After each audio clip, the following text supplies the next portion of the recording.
Mokachuk du Congo, amis téléspectateurs, nous avons un réel plaisir. Il y a un directeur en charge, il y a campagne de sensibilisation, puis médias.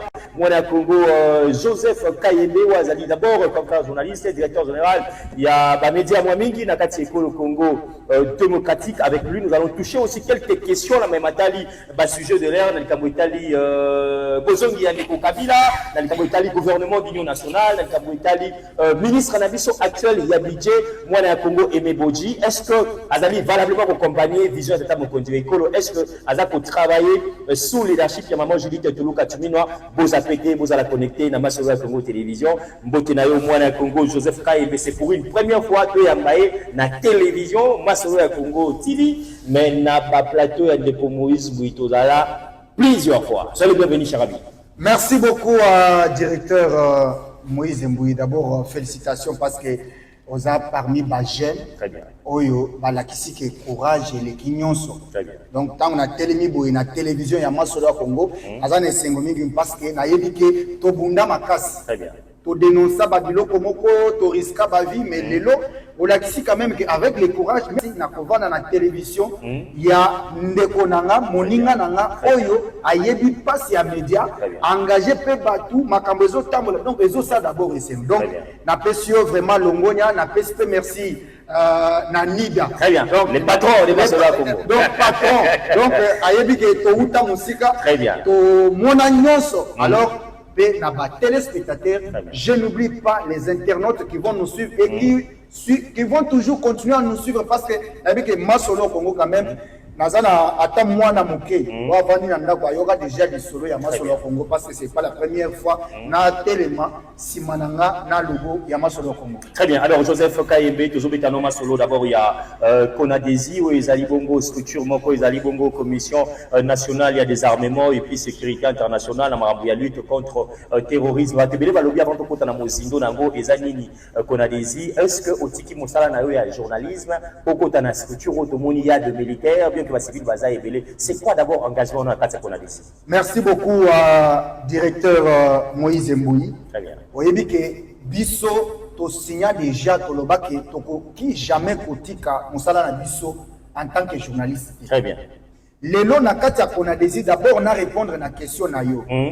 Commission nationale du désarmement, sécurité internationale et lutte contre le terrorisme qu'on a décidé en cycle, la commission soit eza naloba eza eloko parmi ba commission to ba regroupement na benga eza structure il y a militaire exactement. Donc structure moko ezali kosunga Congo pe na chef de l'État en ce qui concerne la sécurité. Tout à fait.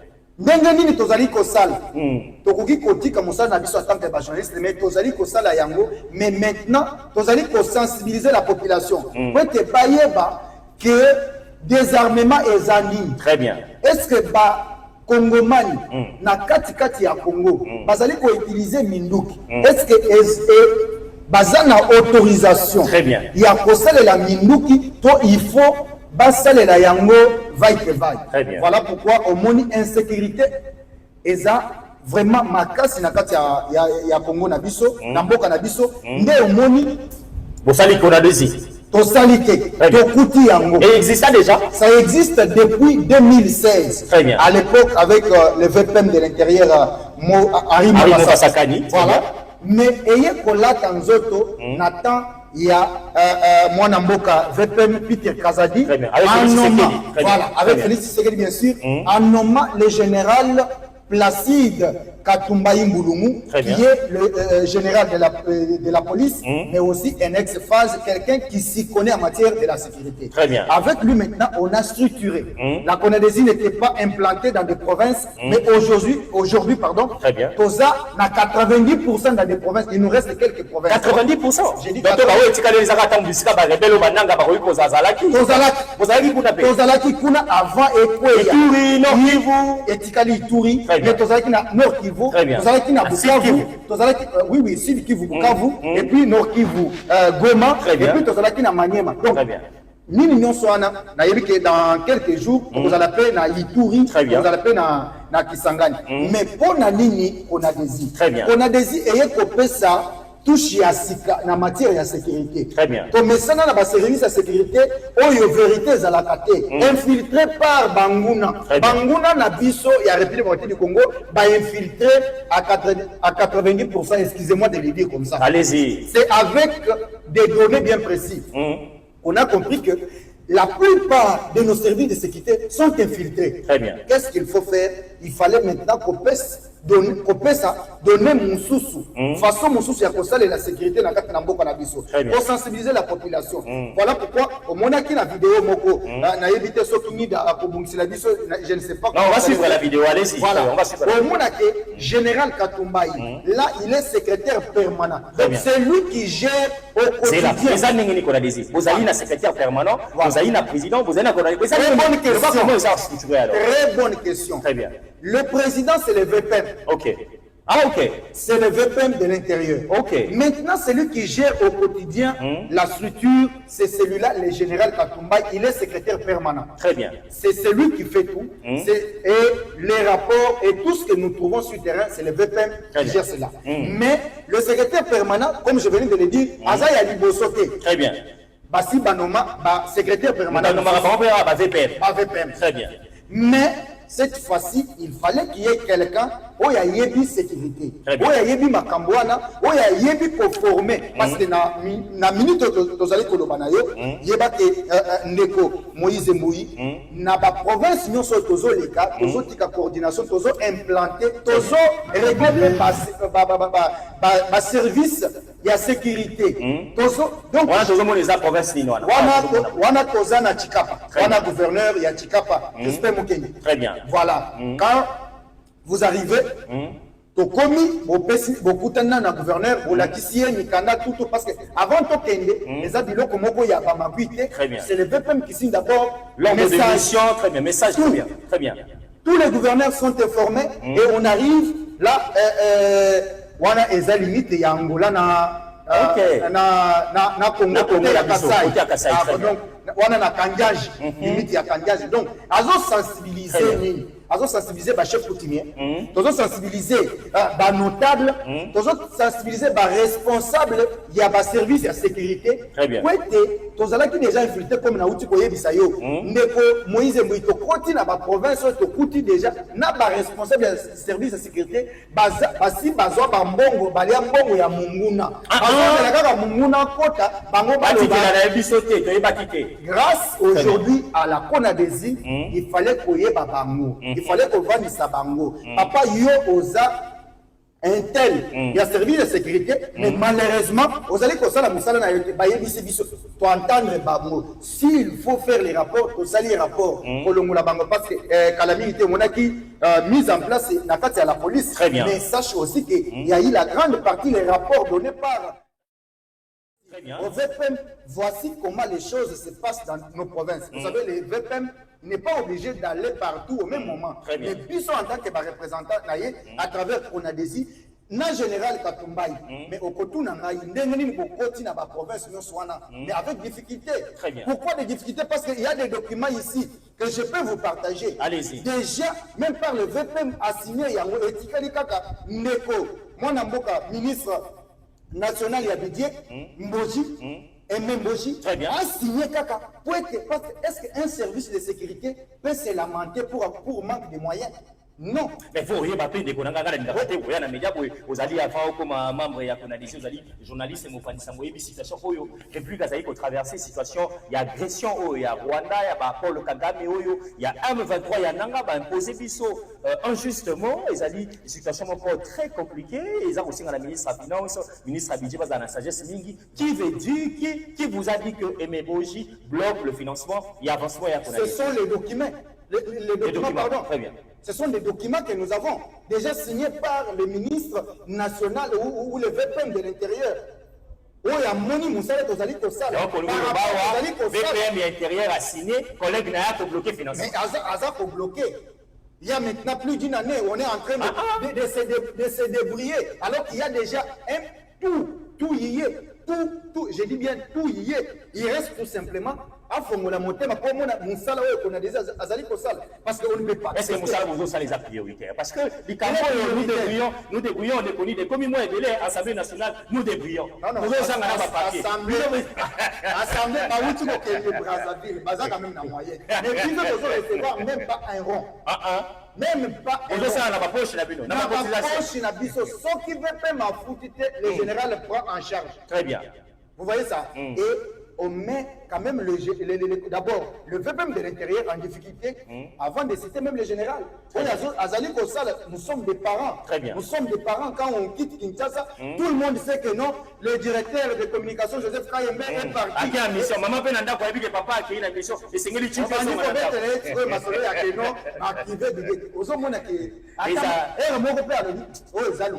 Mais le monsieur se bat au la balobi bino na Congo Bundara pour créer Kolia l'État Monsolo Kolia. Quel est l'objectif principal de la mission que l'État congolais donne à Konadesi? Tout ça déjà dans votre service na biso habilité, ANR, renseignement, Kotoyo, il peut écrire tout qu'on sort bino Konadesi structure mon gars ouais sur l'État pandi likolo. Merci beaucoup. On a tanga na arrêté ouais ba allez-y donc nazo tanga na kati arrêté ya momoko mission création tout ça on a article 6.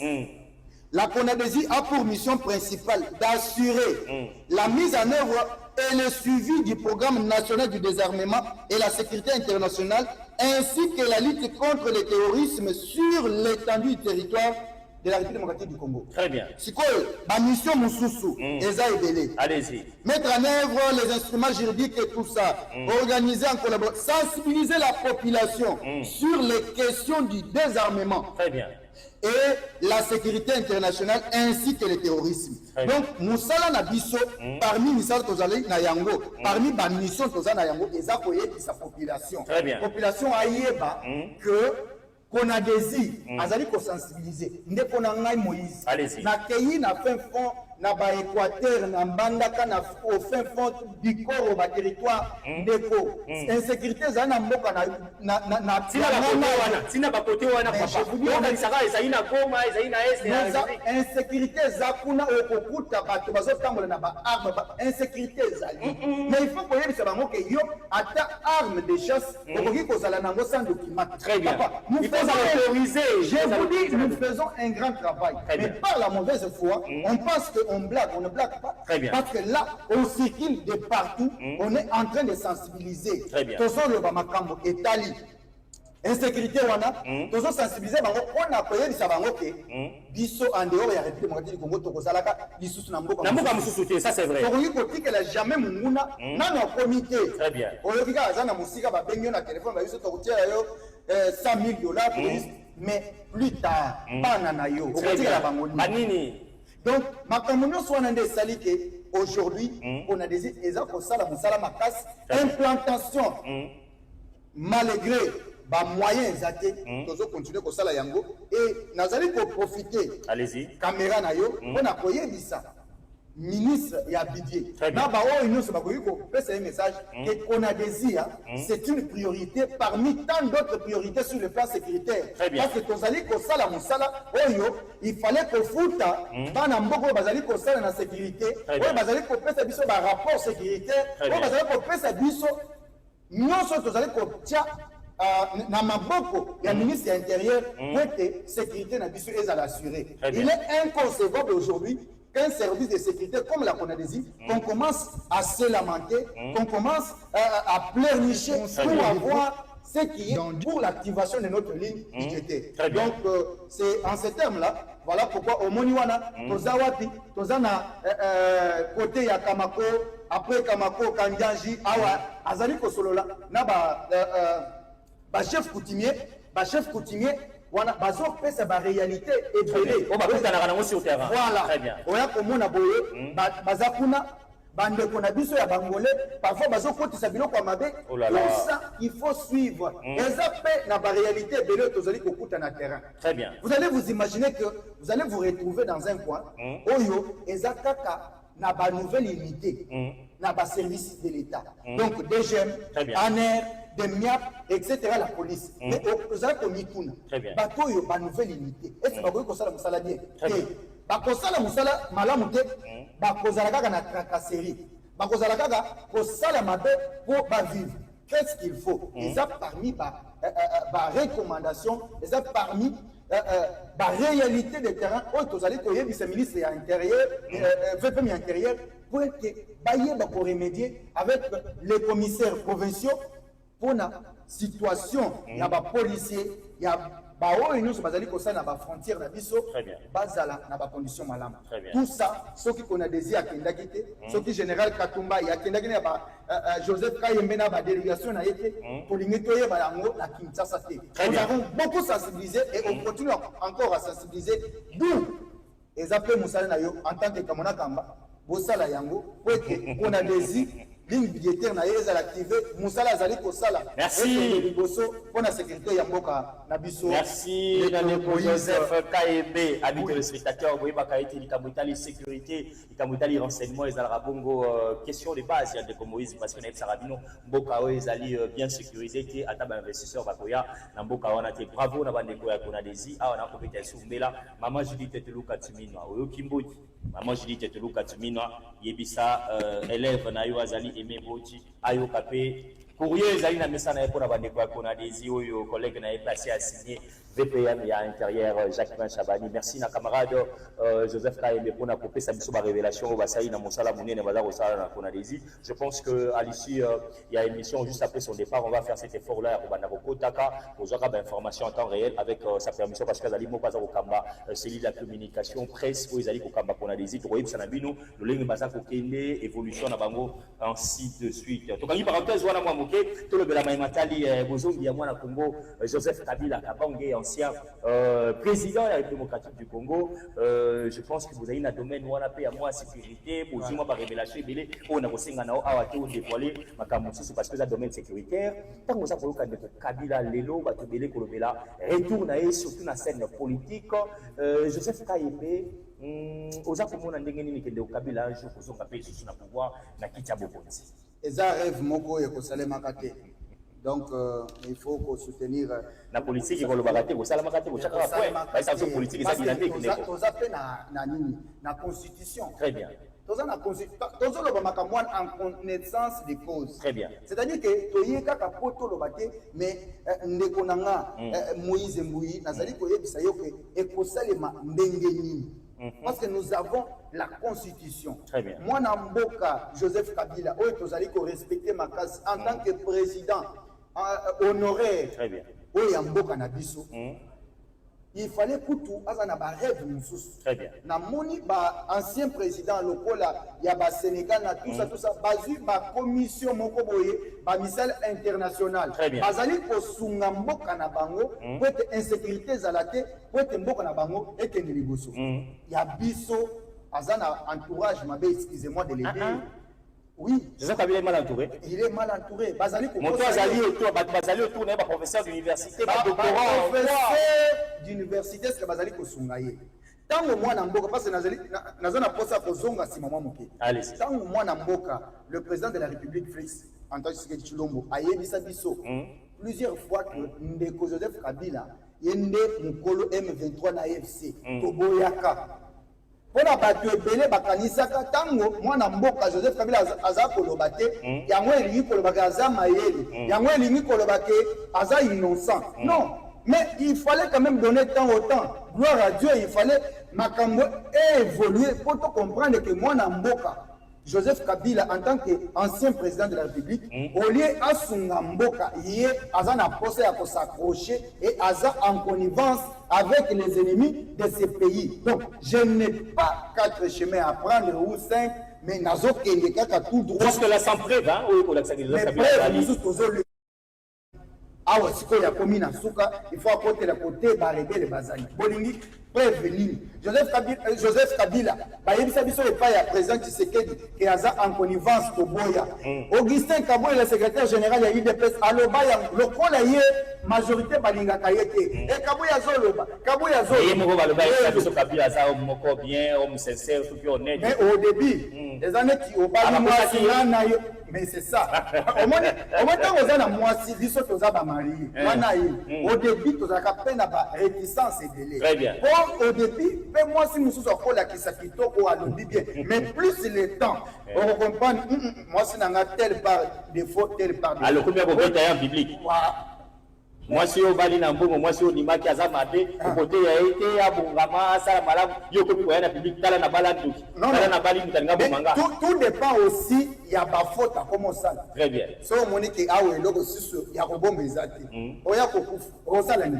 O lo ba vérité. Mais pourquoi pas Bakebele Bazoba, pourquoi pas le président de la République Moniawa a lancé la consultation pour créer le gouvernement union nationale qui représentait na conseiller en matière de sécurité spéciale le professeur Révérend.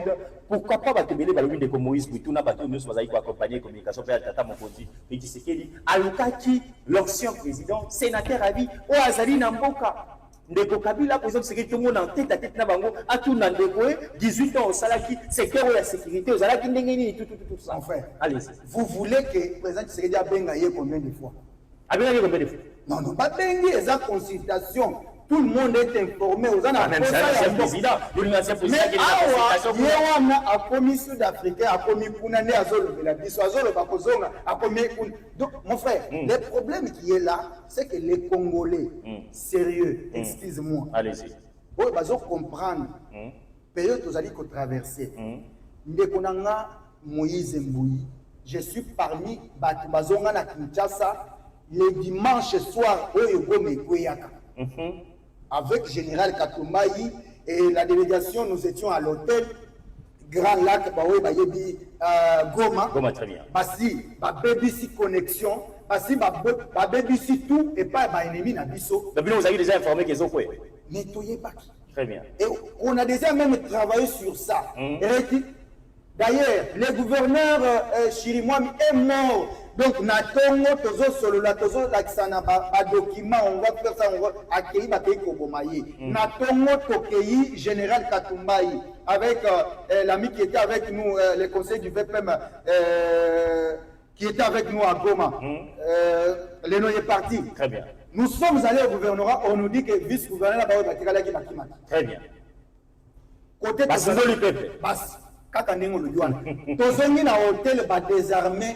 Bagarde bazalaki na nini na biso. Et ça n'a pas biloko ebele en tant que journaliste professionnel au outil ko pekisanga ina kote na makambo. Si, la domaine sécuritaire. Mais tokende na 4 chemins te pona koyebisa ndeko Kabila ke il est temps azonga ayeba ke si réellement il est congolais azaka na mboko oyo.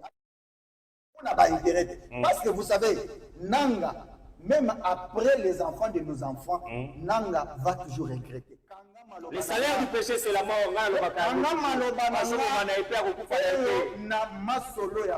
Très bien. Plus tard, plus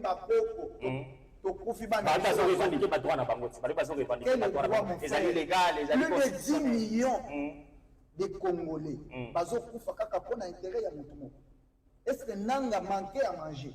Est-ce que Nanga kaka pona biloko? Et puis ce qui est grave, très bien. Na lina porte na ba révélation innocent bazuye batie wana ye a justifié. Innocent c'est qui? Nanga wana umuni. Mutakeye moko na biloko benga innocent. Innocent vis-à-vis il y a beaucoup de choses. Na yawa innocent bazu amikuti na situation wana. Ayebi place ko soukela te. Ayebi place ko soukela te. Alors, nous allons commencer à passer dans des télévisions pour bercer Kabila, pour bercer tout ça. Est-ce que vous avez je suis parmi les Congolais, allez-y là-bas, les tribalisme, tu vas trouver beaucoup de mes frères là-bas. Mais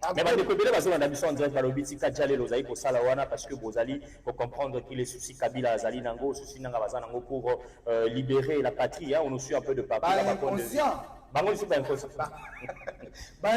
Nanga, est-ce que Nanga cause un souci à Congo? Mon frère. Le problème qui est là, c'est quoi? Allez-y. Vraiment. C'est mon cœur qui parle. Oui. C'est mon cœur qui saigne. Et moi, je me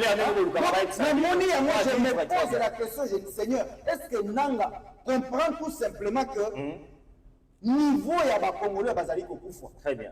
Attends Zambé likolo, est-ce que c'est fait? Je ne pense pas.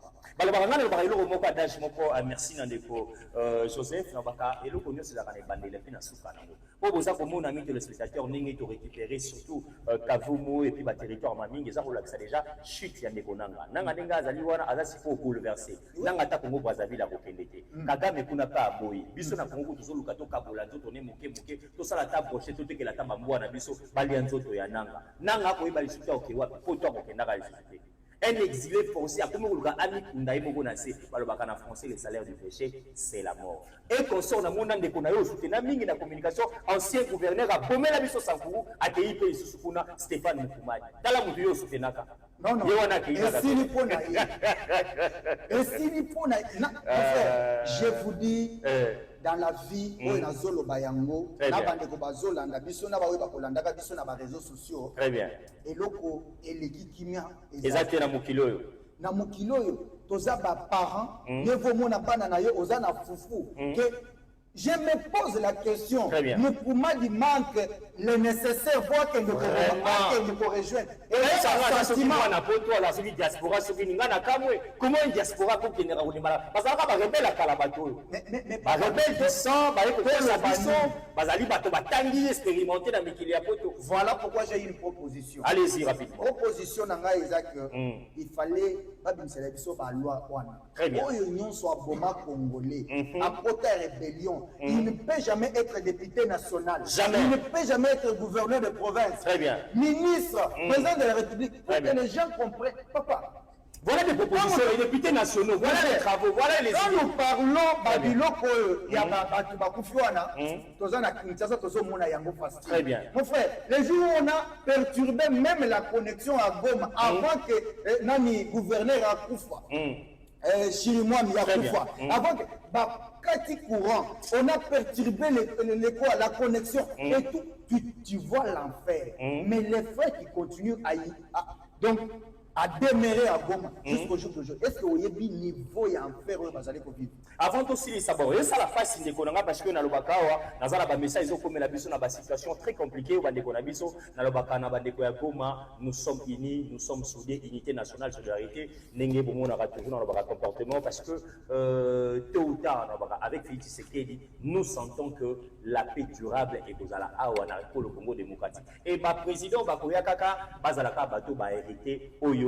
Le président en question a dit qu'il y a un peu de chapitre, on a rapidement trouvé le gouvernement de l'Union nationale parce que la deuxième partie, Koyamba, Moko Abino Bosenga Kazana, la deuxième partie émission, alors avant trouvé le gouvernement de l'Union nationale, Bakébé, Balobin, de Jean-Pierre Bemba Gombo, accueilli au-delà, avant même pas membre de l'Union sacrée, de l'Andaki Bango, je ne vais pas citer les noms pour la publicité, n'a pas encore baqué, chef de l'État a signé dans mon côté, qui est de Rosala Bloko Bemba, Salaki, au Gangara, les réseaux sociaux, Kabila, Zawande, Kabila, Zawande, côté. Est-ce que vous, en tant que compatriote, journaliste à l'investigation, vous avez soutenir ma mobilisation, ma déclaration faite par Jean-Pierre Bemba Gombo? Vraiment, Ndekonanga Moïse Ngai naza dessus pona boye bazomona mabe mais tant nazomona moto alingi Congo alobi na motema na ye il est libre. Très bien.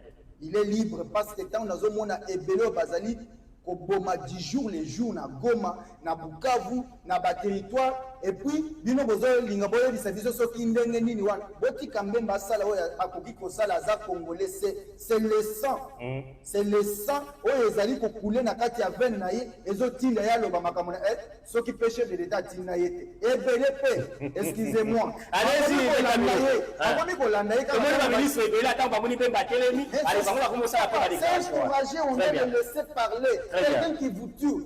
Et puis les gens ont à rendre. Non, et puis, bazoti kaye ponani. Ponani. Oye azanani. Azanzam. Deko Kabila. Mon colonie ne va pas. Mais vous faites pas le fait que ça la plainte. Vous allez dire, selon la Constitution. Constitution autosanango. C'était déjà vérifié. Il faut d'abord amener la proposition entre les deux chambres. Vous voyez ça? Très bien. C'est ce qui nous. Papa, si vous voyez Bateau et Bazaliko souffrir, moi je pense que tout Congolais doit être redevable devant la justice congolaise. Très bien. À l'exception de personnes. Très bien. Félix Tshisekedi après le mandat,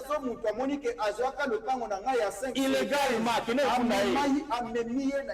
papa, d'où nous avons dit aux intellectuels, il est temps de changer cette constitution. Et il y a beaucoup d'aventures dans cette constitution. Nous, on n'est pas là. Nous ne sommes pas venus au Congo, où Dieu ne nous a pas créés au Congo pour accompagner un groupe de... Atika Kibiso, depuis Mokolo, il y a la semaine passée, si je me rappelle encore bien, na accident, topé, na frappe, topé, na procès, il y a chef, il y a sécurité, maman, Judith Teteluka Tuminoa, pour la Nakibungo, exclusivité, mon Congo, lobby, on dirait qu'il y a sur le Congo télévision, on dit procès à Moïsa Repréné. Donc demain, tu vas les sous pour faire sa deuxième partie parce que lobby, les sous bagarre, ni balé bazalaki, en tenue civile, oyo bango bakitaki pour na kozande koana.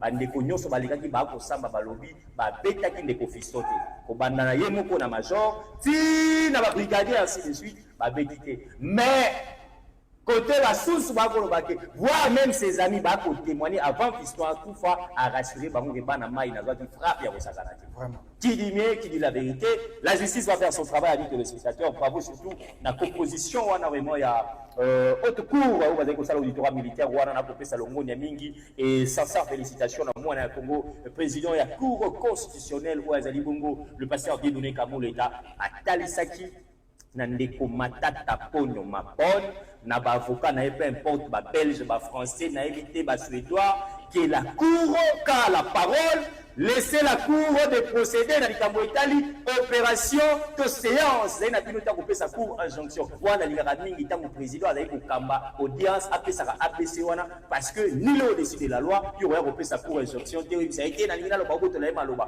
bravo à Kamoleta parce que la kisi à la face du monde que ce qu'on allait kokamba procès songolo pakala yondo zali na police de bas avec les spectateurs na kozana deuxième partie Thomas Kapuya wazali bongo moko ya balobeli atata mokonzi ekolo balobi kamera kashaba soga kongo emona quelque part tokotuna mwa masolo bisika wana yake na kosa nini communicateur atata mokonzi ekolo mais tomona ki bisika tomona ki akozala deuxième partie émission yo todo si sala les FKI menal kabutali union nationale gouvernement de l'union nationale montonio salika akota balobi na bakabiliste de savazongi balobi ko wazonga kaka lisusu balobi na bamoutiste namona ki bayambaki bana ya Mobutu parti ya Mobutu esekwi namoni ba Alexis Ekete montonio salobi gouvernement union nationale bakota namoni ba communicateur tala kama bisusu babomana po bayamba bango kaka bango kwa zami qui va diriger qui dans ces pays amis téléspectateurs monsieur le président toko senga gouvernement na ezala terre 20 personnes comme ça total à basusu ceux qui va kolala na banda kwanganga ceux qui va komata bangomba ceux qui va kosala nini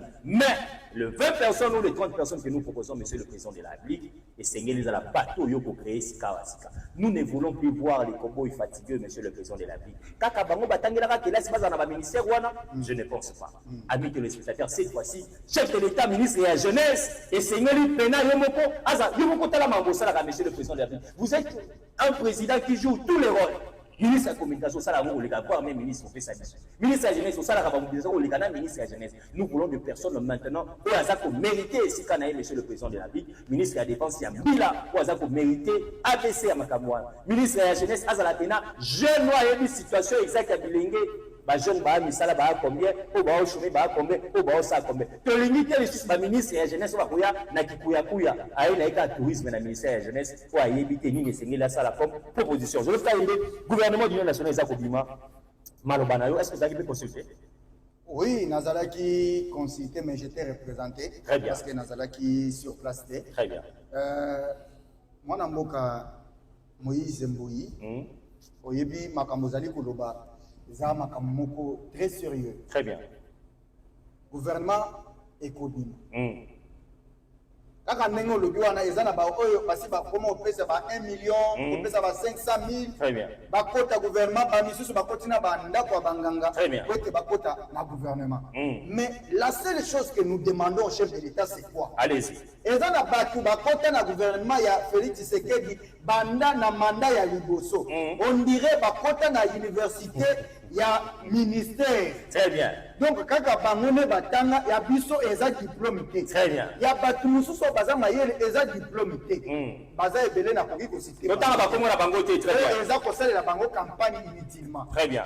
Tout ce que nous demandons au chef de l'État c'est quoi? Cette fois-ci qu'il y ait du sérieux na kati ya gouvernement. Celui qui ne mérite pas, ne mérite pas. Très bien. Celui qui a fait les 2 mandats, si vous trouvez qu'il n'a rien apporté, papa, mais pourquoi? Pourquoi le garder? Pourquoi le revoir? Très bien. Nous voulons quand même... Allez sans retour, voilà. Très bien. Nous avons posé à Batou capable d'apporter quelque chose cette fois-ci. Nous avons posé à Batou, Oyo, Bakoki pour changer la donne. Très bien. Même sur le plan économique, sur le plan sécuritaire, sur le plan des transports, ils ont ma camboué belé. Mais tout le monde est un petit pays, n'a biso. Et ça, donc il y a biso les aclassés. Par on est batanga baza ba licencié pour le cabiso. Ou ceux qui na minute ils sont capables de tout. Ma mission na comment maintenant bazo les gars et pas ya maire chef de l'État. Déjà pour mon frère, il faut que quand déjà ni à venir à mère. Pas commis, soit ba kina oya ba yami ba la maman, mais pas mère. Ça c'est ça. Papa, ce pays appartient à nous tous. Très bien. Bon, tu ne dis jamais qu'on dit Kabino, bon, ça bis en otage, parce que vous avez entendu, on a parlé du gouvernement d'union nationale. Allez, Bozongi, voyez que ça l'aventure, et puis par après, rien ne va changer. Mais selon vous, Ndeko Joseph Kaïbe, est-ce que vous voyez qu'il y a quand même de ministres, malgré tout le chef de l'État, dans le gouvernement, je dis que tout le monde est-ce que Tata Mokonzazali, pendant la bataille, à Kokiko, ça, la confiance aux populations va sentir qu'il va travailler sérieusement, ça va m'attaquer parce qu'il va travailler pour la famille, mais pour l'intérêt général, il y a la population de la mission. Vraiment, c'est une bonne question. Très bien. Le problème ici, c'est que, au moni batouana, bazali. Mais, un gros tozo, mais ça va moni, et communauté, biso. Oh, la guitite. Oh, t'as très bien. Bazali. Si, avec la bonne foi, très bien. Tu ne jamais que le bac bangono se basa médiocre. Très bien. Ils ont un bateau, bazali pour ça. Très bien. Mais batouana, bazata 25%. Ah ouais. Sur 100%, par cause à la 3-4, il faut qu'on sélectionne Bango. Je vous dis. Sur les 50, mais papa, la situation Wamboko, Yamboko, Boza comme on a voté. C'est quoi, vous depuis 3-4 3-4, à la 3-4, parce que les gens ont belé, et puis ce qui est grave. Cette fois-ci, qui nous, les ressortissants de terre, parce que quand nous allons attaquer l'histoire, quand on a l'histoire, on fait plus de 10 minutes. Très bien. Il y a quand on a bâti les sources, il y a que nous, les ressortissants de terre, il faut qu'on ait ça. Merci. Congo, c'est notre pays, on ne peut pas. On n'a pas le choix. Alors, Maloba Souka, ma compatriote, Congo, la télévision émission à l'élo. Merci beaucoup à Moïse Mbouyi. Très bien. Mon frère, je suis vraiment très content de participer à cette émission. Surtout, je vois l'engagement que vous avez pour notre cher beau pays. Très bien. Vous avez été Baoyo, Batelemi, Liboso, il y a agression au Rwanda, vous allez imposer Bisso. D'abord, merci beaucoup pour l'invitation. Merci na téléspectateurs nyonso na yebisi pe bande konanga ya Goma naza en contact na Goma Bukavu partout là et ya Konadesi Commission nationale du désarmement sécurité internationale azali ko pesa biso ba information frais. Très bien. Et ba information wana ezali ko sunga biso pour que to sala ba rapport ya kitoko to pesa ba konzi ya mboka ba yeba makambo ezali ko salela. Merci. Na minute oyo to sengi bino nyonso boza na confiance. Quelle que soit la durée de la nuit, le soleil finira par apparaître. Donc, c'est notre Congo. Et je vous dis sincèrement merci. Et puis, je ne pouvais pas clôturer sans pour autant rappeler au ministre du budget que ligne budgétaire, il fallait quand même activer.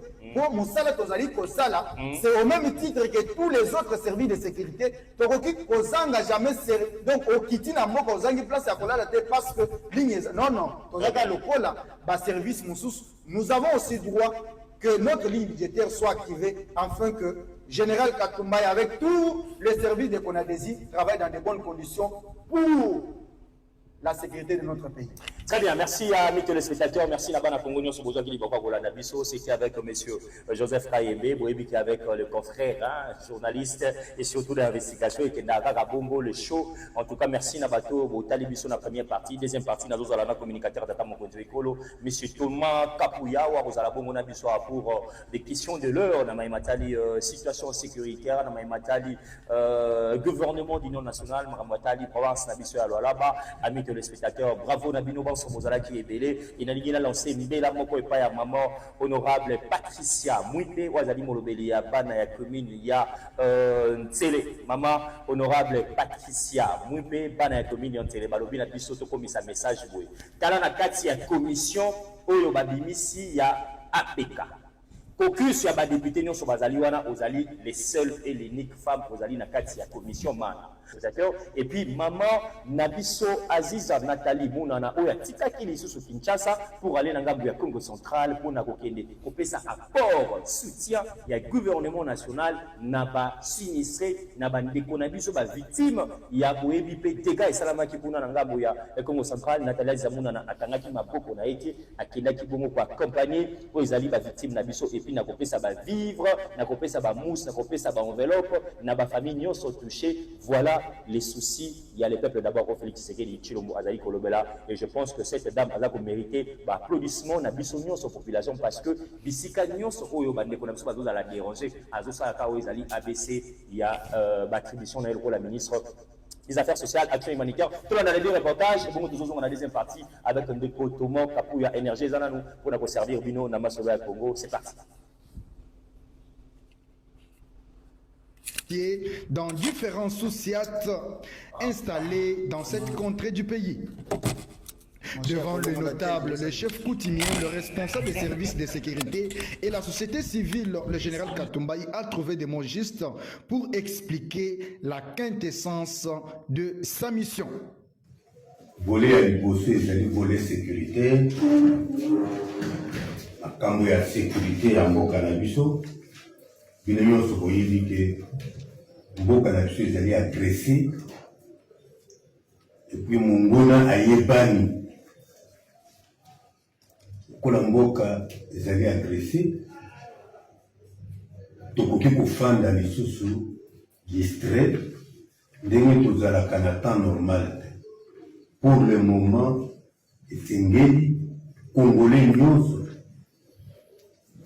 à partir ya bon koko na biso, c'est-à-dire ba chef coutumier nde bato bagataka bamboka à partir ya ba politicien na biso, à partir ya ba service de sécurité ya mboka na biso, bato nyonso tosengeli tozala vigilant, tozala miso ya kofungwama mpona koyeba ke nyoka ekoteli biso nango. Nani akoki kozopungi na ndako na ye soki ayebi ke nyoka ekotaki awo. Chef yo kozosusu pongi ce que nous vivons aujourd'hui.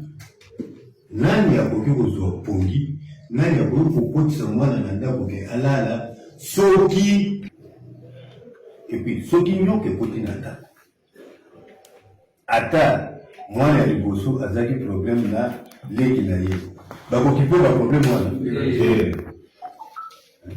ata papa baswanaki na mama leo wana bazali bango nyonso sur ke mongona aza na kati ya ndako bakoswana lisusu nde situation tozali nango na mboka. Talantina vice-premier ministre à Tingingai pour réveiller la territoriale, pour réveiller les services de sécurité. C'est très important dans Kanisi. La plupart des officiers de l'armée, de la police, les agents de l'ANER, de la DGM que je vois, sont des gens expérimentés, sont pour la plupart des gens qui ont déjà une certaine expérience. Et Bayebi, dans l'état de guerre notre façon de sécuriser le pays doit être différente de quand nous sommes en état normal. La attirer attention Nangai Mingi sur notre service de la région. Selon les renseignements que nous avons au niveau national, l'infiltration a atteint un point inquiétant. Qu'est-ce qui serait à la base de l'insécurité dans tous les postes frontaliers, mais aussi dans le territoire des Kamonya-Chikapa? Un des chefs coutumiers répond à notre question. Tolingi Boubouma, bisa ministre intérieur, Abouma Makamba mutualité. Ngana Zali, président mutualité Luba, président mutualité Chokwe, président mutualité Boyna Boy. Kambo va kusala lisanga wana na butu biso tuloi bate. Le source ya kamunansa. Plusieurs recommandations ont été faites au secrétaire permanent de la CONADESI par différentes couches de la population afin d'apporter leur voix aux autorités nationales, principalement au VPM de l'intérieur, sécurité, décentralisation et affaires coutumières. La délégation de la CONADESI est attendue dans les provinces d'Ikwilu et Kwango après avoir accompli leur mission avec succès dans la province du Kasaï à Chikapa.